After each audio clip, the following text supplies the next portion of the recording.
a loaded page, years of mile scars, lesson engraved. You did the work, you earned the view, but the numbers haven't followed you. You've got stories worth more than likes, vision sharper than a million mics. It's not about grinding louder now, it's time to change the how. You don't need another hustle plan, you need a signal people understand. Build a brand that works as hard as you, let your truth turn into revenue. And it's not about being everywhere seen, it's about standing somewhere clean. Clear beats loud every time, this is your moment, your line. Be seen, be valued, be paid for what you already made.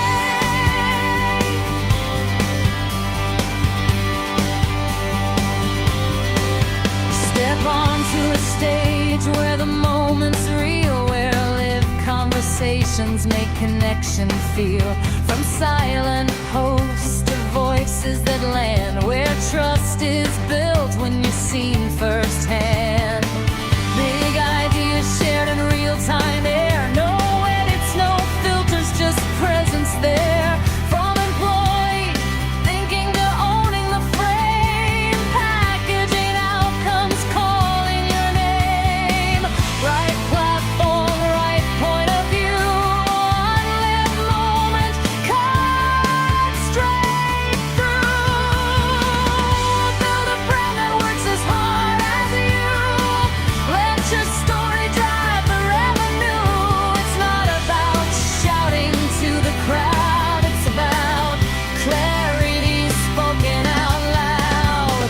Clear beats loud every time, this is your moment, your sign. Be seen, be trusted, be paid for the value you already made. You don't need to become someone new, just sharpen what's already true. And clarity clicks, doors open wide. Consistency builds the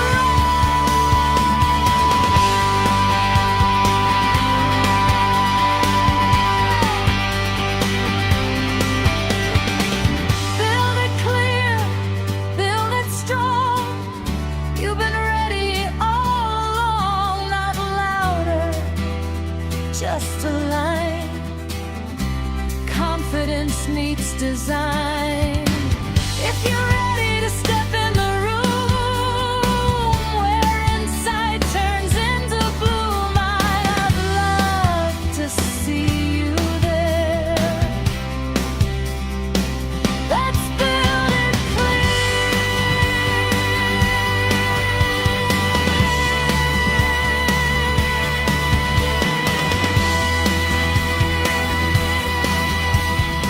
Welcome, everybody, to Take the Stage. We have rebranded today's show, and going forward, we will no longer be known as the Happy Hour Hangout.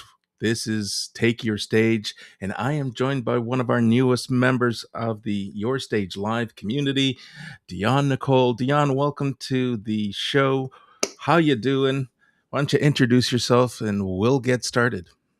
Hi, everyone. I'm so glad to be here. This is my first time. I literally joined about 10 minutes before this happened.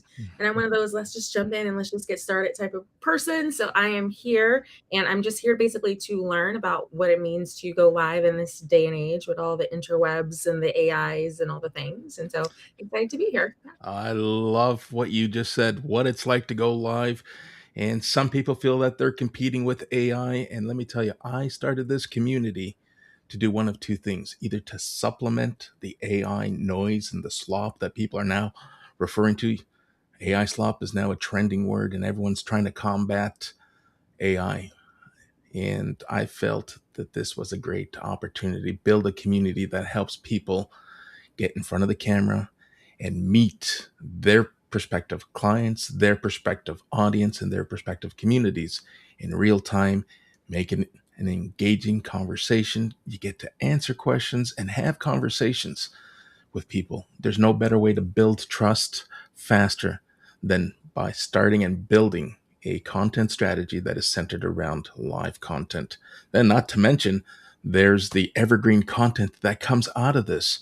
We're going to repurpose today's event and it will find its way across multiple channels. I typically stream across 3 channels at any given time. I'm usually on Substack, usually on LinkedIn, and YouTube. Today, we are live exclusively on YouTube. This is a school community event, so we're streaming on YouTube, but we will redistribute and I'll be able to demonstrate the power of redistributing content in short video clips, in long form. And the intent here is to keep your conversation that was once live to do heavy lifting that perhaps you don't have time to do by redistributing. We want you to be visible. We want you to be discoverable, but we also want you not to just show up live because there's a plethora, an abundance of consumers of content that don't always have the time to show up live. Some want to consume their content through on-demand replays. There's a place for that. There are people who prefer to watch on their own terms. And then there are those who, you know what, just give me the written summary. What took place, and if something resonates, I'll jump in. So we're building a framework. We're building a workflow that is centered around live streaming. Now, why don't we also give the host an opportunity to introduce himself? How's that? Can we introduce Americo? Now Yeah. I'm referring to myself in the third person. Yeah, that's My name is Americo. I am your host of Take the Stage, and I'm here to help my community members turn live content into real moments, turn those moments into content, and for those who want to turn it into a revenue stream, there's a marketing workflow for that as well. Fantastic. Well, enough about me. Let's jump in. As I mentioned, we are streaming across YouTube, and anyone who joins us live as well as on the replay, feel free, drop comments. If you have questions, engage in the comments, and we'll be answering comments as they come in real time. And if they come on the on-demand or the replays, rest assured, we're an engaged community, and I will answer those questions for you. All right. So as I mentioned, this was once the happy hour hangout. It is no longer the happy hour hangout. We're still hanging out. We're still having a good time. But I felt that there was an opportunity to shift and change the name because the intent of this live stream is to help community members get those reps in. And I wanted to be able to provide a safe space where someone isn't left on their own. They can share the stage with me and they can spotlight themselves, what they're doing, what they're building.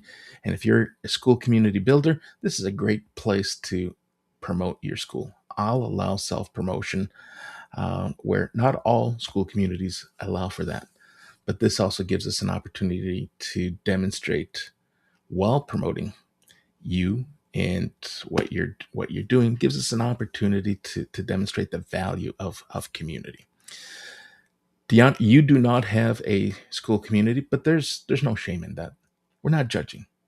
But you do have some exciting things. I know you said you jumped on 15 minutes ago, and really quickly I went to go check out your LinkedIn and your Substack. I couldn't get into. Perhaps you just have the domain written. It's brand new. There's not populated yet. I literally this like June 1 is like my launch month for all the things. And so I plan to be populating all of that out this week. And so my goal has been to just start getting the reps in this month. That's my All right. plan. Yeah. We're going to help you get the reps in. I'm going to curate a long form piece of content here and get ready. I'll tag you and it'll be part of your journey. You can kick things off on your Substack. Keith Keller, you and I were talking before we went live. He's hosting an event later this evening. He is all in on Substack.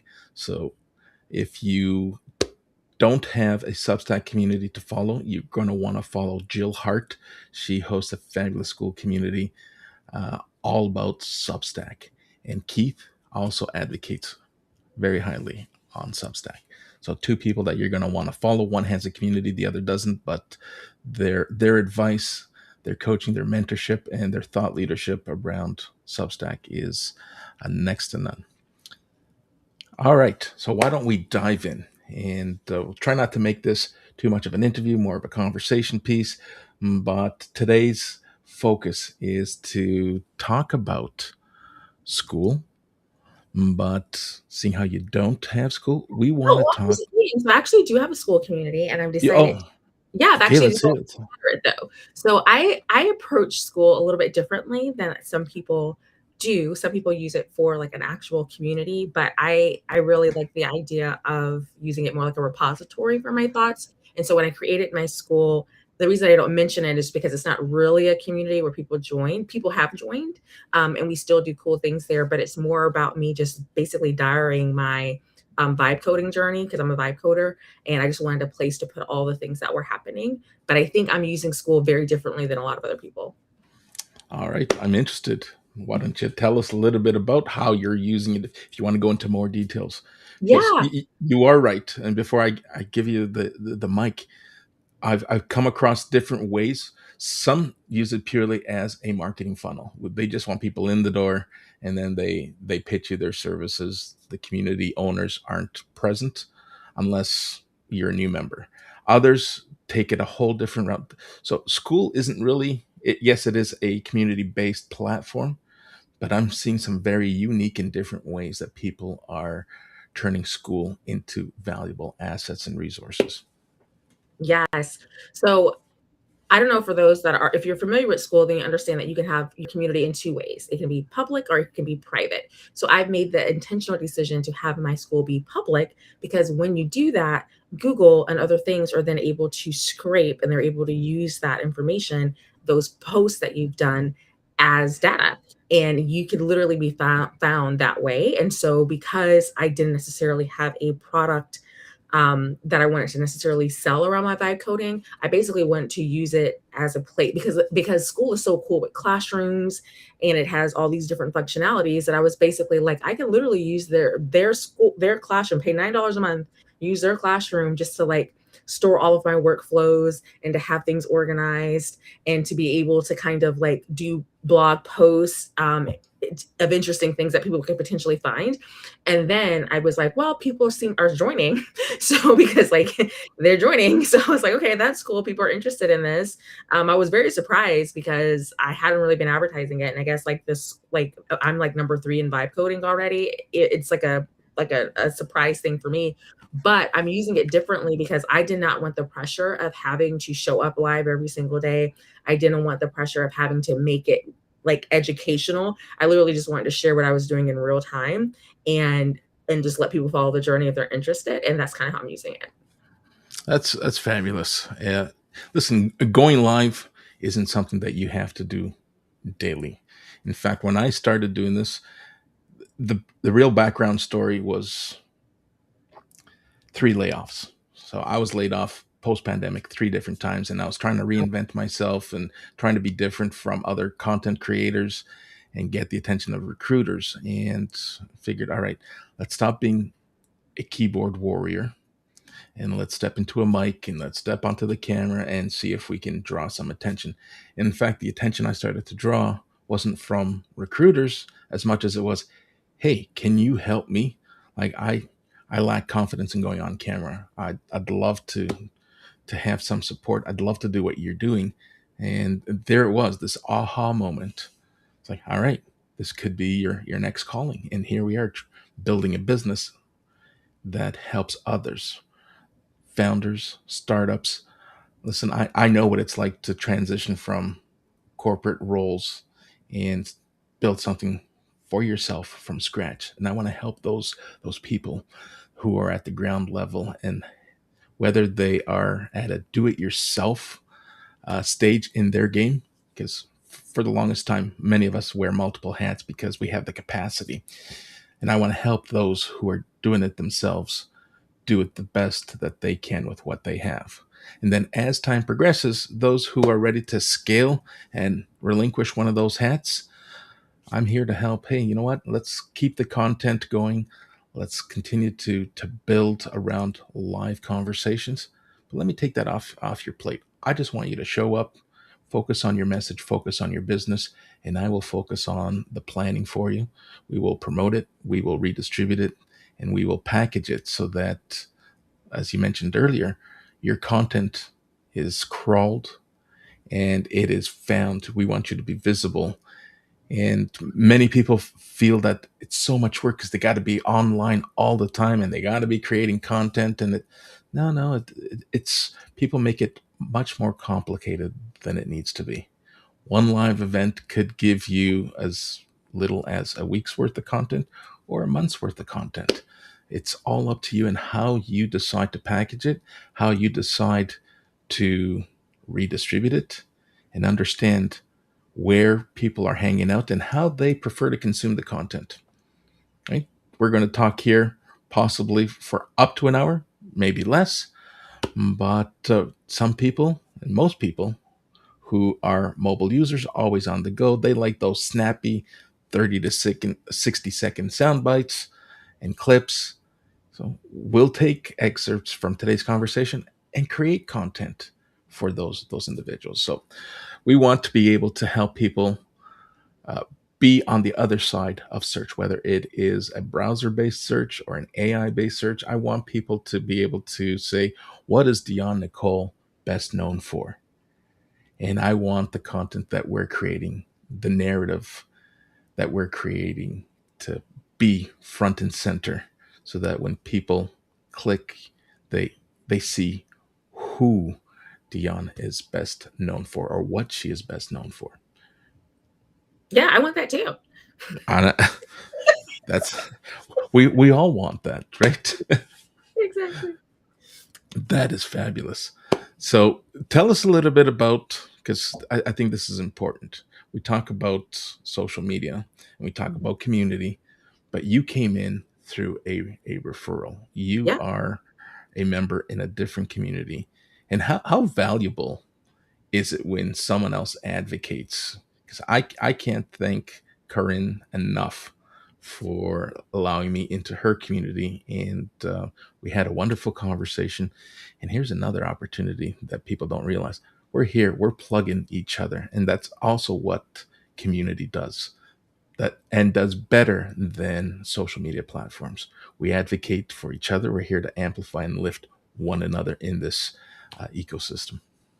Because you can't do everything well, right? And are you not? That's just not necessarily your focus. And so I'm in her community because I basically want to live my childhood dream of having my own radio show. Like when I was 6 years old, I was like, I'm gonna have a Dion show. Like, and you can do that now with like YouTube, right? And so like that's the goal.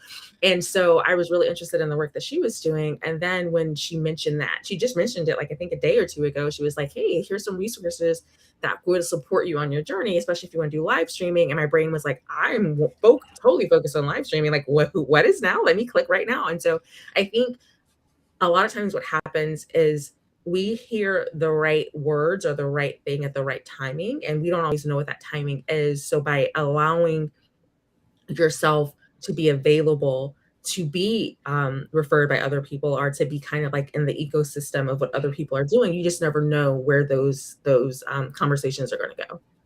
That's fabulous. I want to pick up on something you said just moments ago. We can't be all things to all people.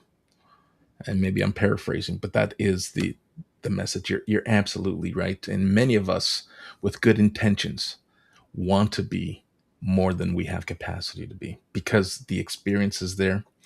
We know we can help people more in more ways than we care to imagine because of the skills that we've acquired over the years, the leadership, thought leadership, the knowledge, everything combined becomes equity. And we want to share that with other people. But sometimes we dilute our value by trying to being too much. And listen, I'll be the first to put my hand up. That was me when I first transitioned from corporate and decided I'm going to try something for myself. I positioned my brand as, hey, I'm all encompassing. I can do all of this for you. And there were crickets. It's like, all right. And despite people telling us, the advice was just nonstop, like niche down, focus on one thing. And once you get the trust and once you've earned the right to continue that conversation offline, you can then widen your offer and tell others how you can supplement or complement and find solutions based on the experience you have. And it took us a while, and it took me a while, and we're all adamant. No, we can do it. We can do it. And guess what? You can't. And despite thinking that you can, people will see right through it, and they will not reach out until they know that you look and feel ready.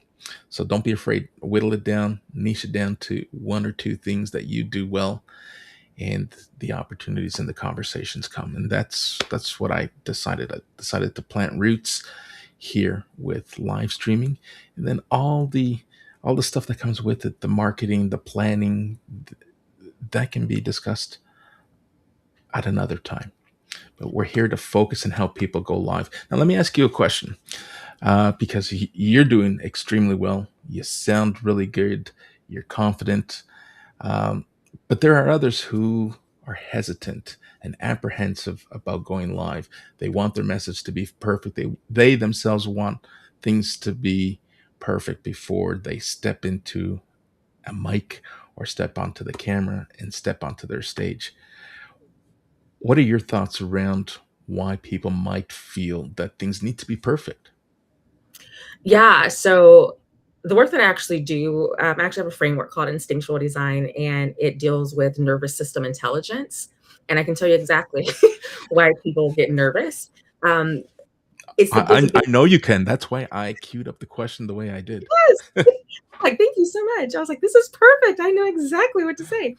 Um, so what happens is that there is always like this internal experience that we're having, and it's all fine and dandy until now visibility is part of it. Visibility now means that people can judge you, people can misunderstand you. That means that the thing that is so important to you might be exposed to something, and it might not be safe any longer, and your nervous system is not going to want that to happen. And so what you have to understand is, what are the conditions that are going to allow your nervous system to feel safe in order to go live. And for some people, that means that you need to create a system, right? You need to have a workflow. You need to understand that I don't have to worry about all these extra things. I can just focus on this thing. And particularly, like exactly what America was saying, as far as like repurposing, where you don't have to have it perfect. You can go live and you can just be you. And that's what I do. That's my goal. It's just, I'm going to be me. It's more important for me to have access to speed and to just do the thing and then figure out the content and everything later. That's really important to my nervous system. If I tried to stop and plan and think through all the words, I would stumble, right? For some people, your nervous system is saying, I just need the speed to just get out there and do it. For other people, you're going to have to remember and understand that nobody cares. Like nobody cares. Like nobody cares. Is what I know, right? And I think for me, especially because my framework especially is so complex to me and it has all these different moving pieces, anytime that I want to speak about it, I want to tell everybody everything. I want everybody to make sure that they understand all the nuance. And I had to remember that no, like at any given point, there's only two things that a human brain and body is doing at any given time. It is receiving information and deciding what to do with that information. It's receiving information, deciding what to do with that information. And so you have to remember that all you are, whether it's a video, whether it's a post, whether you're just walking by someone in the street, they're inputting you and they're maybe deciding, is this relevant? Is this important? Do I need to pay attention to this right now? And for some people, it's like, yes, I'm engaged. I want to pay attention to this right now. For some people, it's like, this is interesting. I'm going to save it and I'll get back to it later. I like this. And then for some people, they're going to need to see you like 3 or 4 times before you even like register. It's like, wait, she looks familiar. Do I know her from college? Oh no, like I've seen her somewhere. Oh, okay, she's talking about this thing. So I think what you have to remember, and what I've been reminding myself, is that it's all about touch points. It's all about like, I'm only allowing myself to have the standard, I guess, of just being available to be known. And what that looks like is just sharing slivers of it and being okay with being misunderstood, because at any given point, whatever that sliver is, there's going to be a population that connects to that, and that is the entryway. But we cannot give people the house when all they want to do is just stand at the at the street and look to see if it's even appealing to them, right? Absolutely. It's about connection. You're absolutely right. It was just a couple of days ago over the weekend that I read, and I think it if it changes, it's plus minus one or two touch points.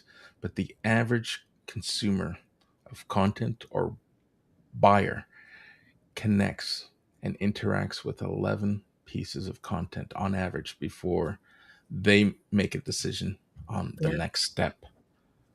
So that's a lot to register and a lot to for our brains to process. But that's how we're wired to, as you mentioned, to receive information and process that information. And that darn, what is it, the amygdala, that Yes. that keeps us, in that fight or flight mode. And very often it's like I so want to manifest this idea of going live and creating content. I'm seeing everyone else doing it and with great success. I'm going to pause right here, because what looks like overnight success for anything that you're consuming in terms of content, any creator, any business owner, any founder will tell you how many years in the making it took. Yeah. Overnight success takes time. And you got to start where you are, because done beats perfect every single time. Don't worry about things being perfect. I can assure you they will be sloppy. I dug up one of my first Substacks and my first lives from, or maybe not a first live, but a live stream from a year ago.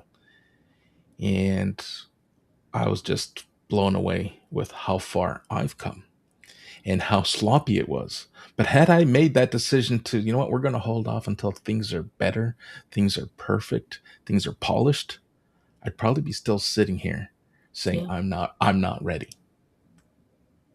Right? Yeah. Now, I want to ask a question about vibe coding. Yeah. Please.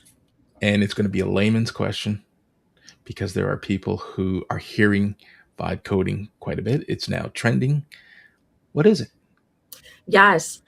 Vibe coding is just you partnering with AI to create something. You bring the vibes and AI brings the code. That's what I like to tell people. And when I say you bring the vibes, what that means is that you are bringing the direction, you're bringing the ideas, you're bringing the soul of whatever you're trying to create. And AI is literally just doing the back end. It's like, okay, you want to have this happen? Great. I'm going to do all this back end boring stuff. I call it boring. Other coders are like, no, it's not boring. It's boring. Like AI is going to do all of that. And what you end up able to create now are custom tools and resources that fit you and your nervous system perfectly. I created, once I really got into it, because I've been one of the early adopters to AI.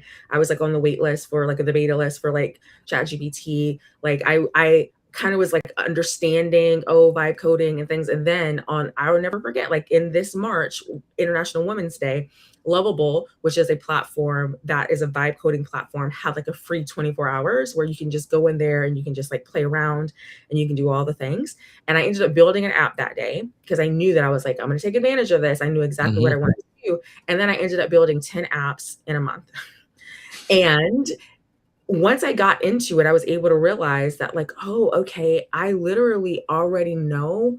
I'm instinctively designed to create apps for myself because I instantly know what I want. And I also know when there's friction and when I need to have something be different and when it's not working, when it is working. And I think this kind of also ties into live streaming or just being visible online, and the idea of that, like, you understand what works for you. And in the beginning, you have to go with what works for you and not necessarily what's going to work for everybody else. Because if I was sitting around waiting to see what America wanted or other people wanted in my apps, it would take forever because I would have to be overthinking and creating and adding tools and adding things that are not even relevant to what I want to do. And so I think for you, especially if you're wanting to create something that supports yourself, vibe coding is an opportunity for you to explore using AI and partnering with it in a tangible way instead of just having conversations. You can actually build something that gives you dividends forever. You can even build something that helps you have your workflow better for live streaming or anything. Yeah. All right, let's break it down into examples so that people can visualize where vibe coding fits in. Now, once again, I'm asking these as layman questions just to see if whether or not I'm getting it and whether or not we can perhaps explain uh, if I'm wrong. So I created a AI agent over on Instagram. It's called Stage Fright, and I dropped the link to that AI agent for anyone to use to ask questions about live streaming. Now, creating AI agents, is that a form of vibe coding? It is a form of vibe coding in the sense that you've created something that has a task and it'll do that task.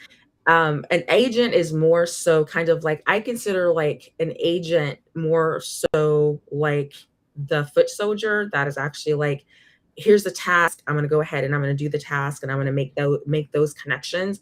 When I think about vibe coding specifically, I think about like a finished product, like something that is created and done, and there is no more required for you to do anything. Like the AI doesn't have to do anything. There comes a point with vibe coding where the AI no longer has to do anything. It's complete and it can just run on its own. An agent is something that you create a recurring task for, or it does recurring things and it will continue to do those things. So it continues to stay activated. So they're in the same world. They're both AI, but the agent part of it is going to be way more active and doing daily tasks that are unique. And then if you're vibe coding something at a particular point, it'll get to the end stage that you want and it can just live as it is. Fantastic. Well, thanks. That is a great lesson. How about automation? With vibe coding, can you automate a workflow? A You task that absolutely, you Yeah, a task that you absolutely hate doing it because it's so monotonous, so repetitive. You can with vibe coding, you can have workflows automated, can't you? yes, you can. You can absolutely have something automated. So just to give you an idea, just like how he was saying is like, let's say we're taking a live stream.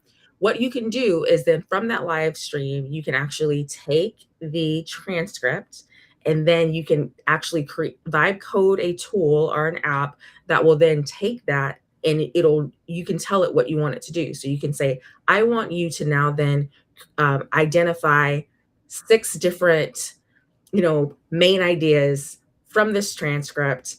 And you can then take those main 6 ideas and then you can either use them as talking points for your next videos, or you can use them as things that you can do on like a blog post or on social media. And then what will happen is now that that part of the automation is there, every single time that you have a transcript, if you plug that transcript in, it's going to automatically do that output automatically for you, right? And it can even go as deep as you connecting actual services. Like you can connect Instagram to the thing where you can put something in, you can have it created, and then it could automatically publish to Instagram. That is the possibilities with having automations and using AI. Fabulous. So I'm going to give you a real life example because I will take the transcript and push it through ChatGPT or Copilot or one of the agents that or the services that I currently pay for, and say and ask it to end timestamp with Q and A's, extract some Q and A's from this conversation, give me some suggestions on some possible viral clips or valuable clips, and it'll do that for me. So now you're telling me rather than having to enter the prompt each time, I can vibe code it so that all I have to do is upload the transcript and it already knows what I want to extract Yeah, from the transcript. yeah. Or you even have to vibe code actually. Like I think let me just like break down the difference between just using the tools that are like integrated automatically already in like Chat GPT or like Mhm. Claude or Copilot. There's something called skills that is being universally added to all of those, which means that all it is a repeatable workflow. So what he's talking about is a repeatable workflow, and you don't actually have to create an app for that. That's actually already built into things like ChatGPT and other things like that. With ChatGPT, you can create a project, and if you create a project and you give it custom instructions and you say every single time that I paste a transcript, this is what I want you to do. Every single time that you then open up a new chat window and you paste in that transcript, it'll do it automatically. And you don't have to manually copy a prompt. You don't have to manually instruct it. You can actually create um, the instructions so that the output is going to be perfect every single time, and you don't have, and that really cuts down a lot of it, especially if this is something that is part of your workflow that you're going to be doing every single time. You want to be able to create that kind of automation where it's doing the heavy lifting for you and creating those workflows where I actually want it specifically just this way, how your brain thinks. It makes it even more incredible because he might say he wants different timestamps or different things that he considers to be important. And you might have other things that you consider to be important, and you can actually customize that. Fabulous. This has now become a mini masterclass with lessons. And that's what I love about live streaming. It's a real-time conversation. You and I, we may not have anyone tuning in live, but regardless, we're having a conversation. It feels natural. It doesn't feel overproduced. It doesn't feel fake. Should we say this is We're two real people.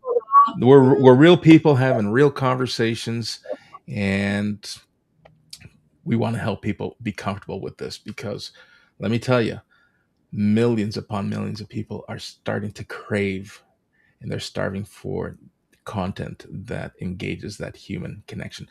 We know AI isn't going away, but we want to be able to supplement what AI is doing in terms of its capabilities, but we want to be able to blend it with some real natural conversation, which so many of us want and are asking for. We're asking for it so loudly that platforms are now saying we're fighting back against AI. If you're creating your content exclusively with AI, we're going to throttle your content. We're not going to push it out to the extent if you were to show up authentically in your own voice, in your own persona. So I'm excited as to where we find ourselves here with live streaming and making it a viable strategy for anyone who is either new to live content, new to event marketing, or just curious on how to improve their visibility and discoverability. This is what we're building here on Your Stage Live. The community is hosted on School, and I want to thank you for being my first guest of on our rebranded show. This is Hey. I'm going to let you close it off. What are some closing suggestions, comments, or even how can people get a hold of you, connect with you, because you have extreme knowledge in vibe coding, and I want to allow people to reach out to you. Yeah, so if you are in school, I do have a community, even though it is like a baby community because we're not active in the traditional sense, but we are active with everybody in there is interested in coding and has built apps or is building apps. And anytime that there's any information that is out there or solutions that we find, we share it. And it's called Vibe Code on the Cheap, because I think a lot of times people think that vibe coding or using AI is very expensive. And I am one of those people that's like, I want it to all the apps that I created. Remember I said I created 10 apps. All the apps that I created cost $0 to run forever. And I figured out that solution. And that's the solution that I've been sharing with people. So you can find me on School. Or if you're interested in your nervous system, I have a free assessment where you just answer 3 questions and I will tell you everything you need to know about what your body is actually asking for you when you're making decisions in all areas of your life. That's instinctualdesign.com. And I just want to thank America for giving me this platform and stage. We literally didn't know each other before this call, y'all. I just kind of like logged on and I was like, hey, what's going on? Like, I'm just wandering in. And like, I think that this is the magic of allowing, you can only get this kind of thing live. Like, you can't manufacture this. You don't know what's going to happen. And that's the magic of it. And so I'm excited for others to experience this. And I'm looking forward to seeing what other people accomplish with their live streams. And you are welcome back anytime. Get your reps in. For those listening, this is a freemium tier community. We have an abundance of value in our free tier. But for those of you who are ready to move on and get some more one-on-one coaching, mentoring, and preparation for your live content strategy, you can visit the premium and VIP tiers, and I'll be happy to sit down and walk you through those. This has been a wonderful, wonderful conversation. I can't thank you enough. And now, stay tuned for what's to come next. You'll start seeing short clips on YouTube. You're going to see long form content on Substack and LinkedIn. And before you know it, this conversation will very likely find its way into our search and our discoverability. What is America best known for? Or if you're looking at our school community, because my community is also public, we're going to start seeing our names, and we're going to be associated. These events hopefully will come up on searches, whether they're AI searches or browser-based searches. So I'm excited. I think it was just a matter of good timing. I posted a few weeks back. I worked on a piece of content, and within 4 hours, it was crawled, and it was live.